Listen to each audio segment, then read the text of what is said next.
You're listening to East Georgia's Morning Show. It is 18 minutes after 9 o'clock, and we're powered by Southern Chiropractic and Wellness Center. And we're happy to have Rey Rodriguez in here with us. Good morning, Rey. Good morning. How are you guys doing today?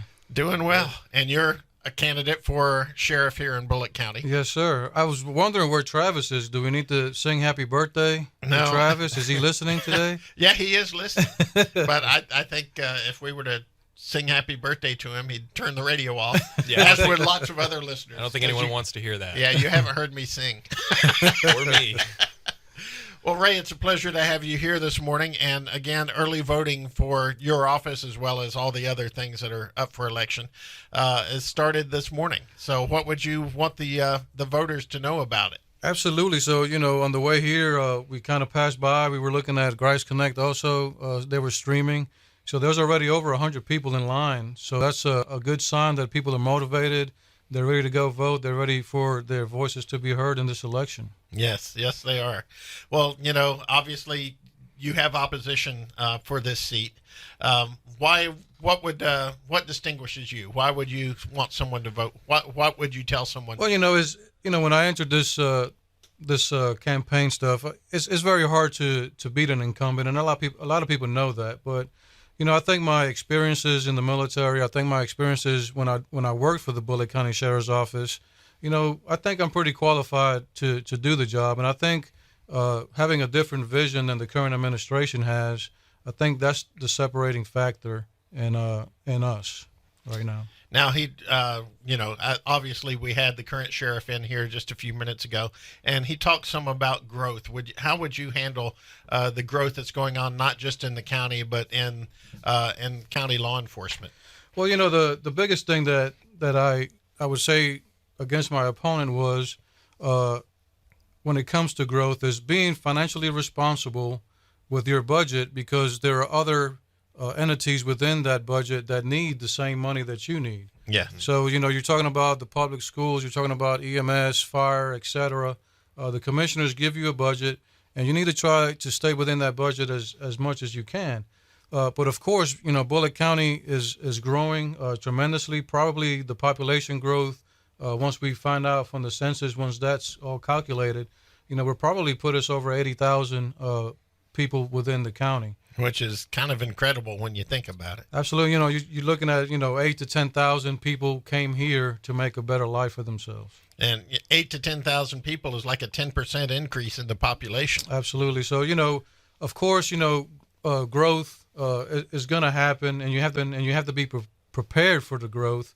And of course, you want to expand certain things, but you don't want to expand, the jail and make it seem like you just want to expand the jail because you just want to put more people in there. So I think if you implement a program where you try to stop people from reoffending, give them an opportunity to maybe get their GED or give them a job placement after they finish their probationary period or something, then I think that would probably work a little bit better than just making more room for them later on. Okay, that makes sense. Now, is that something the sheriff's office can have a hand in? I believe so. I think if you're able to take people's charges, for instance, if you have somebody in there for a misdemeanor offense and they were sentenced to, 60 or 90 days in jail or whatever, then maybe if you had a program in there to give them a GED class or something like that, or a job placement. Sometimes people commit a crime, but that doesn't really mean that they're bad people. They have a skill that maybe they can still use. So if you're able to reach out to local businesses that do job placement, say, hey, look, this guy just got out. We're trying to get this person, back on his feet. Do you have anything in his field, whatever that field may be? And maybe that'll stop people from returning back to jail if they get out and feel that they have something to look forward to when they get out. That makes sense.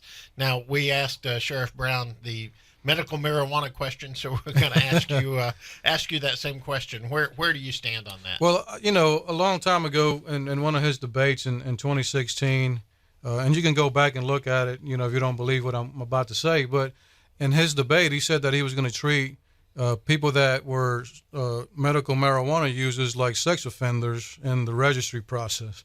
Well, of course, I'm not going to treat anyone like that.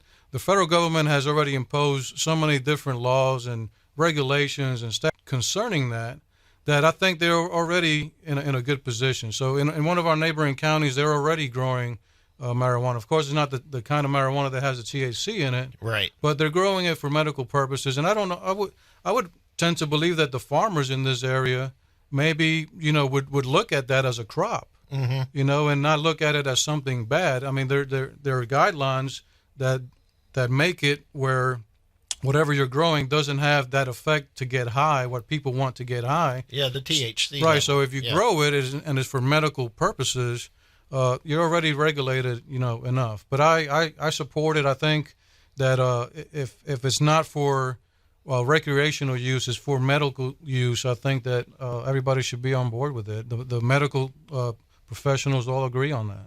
Yes. Now, what about recreational use? What would you think of that? Well, I think, like the city of Statesboro has done, where if I conduct a traffic stop or go somewhere and I'm interacting with somebody that have a misdemeanor amount of marijuana, I would tend to agree with maybe look at that person's background and cite and release. Now, modern technology is great. Of course, that's a fingerprintable offense. We have equipment now that you can fingerprint somebody on the street or run their fingerprint. So I think trying to minimize people going to the jail with a cite and release, just like if you did a speeding citation, I think that's the way to go to keep the jail population a little bit lower. Yeah, that would make sense. I mean, there are some crimes that incarceration just doesn't. Right. So I mean, you imagine doesn't merit incarceration. Right. So if a police officer or deputy stops somebody, they smell marijuana, as a misdemeanor amount, and they're by themselves, they can't call they can't get in touch with somebody to come get their vehicle. I'm going to have to impound their vehicle. I got to do a report, do a citation, take this person to jail, and process them.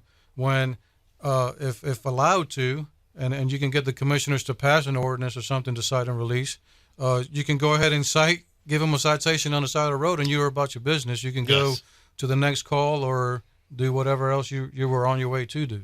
Yeah, and I guess the officer there would have to make the determination whether or not the person is impaired and can still drive. Right, and it's really hard to tell if somebody's really impaired with marijuana, but there are, different standardized sobriety tests that you can do just to make sure, Okay. Well, we're here with Rey Rodriguez, candidate for Bulloch Sheriff, and we'll be back and talk some more in just a minute here on East Georgia's Morning Show.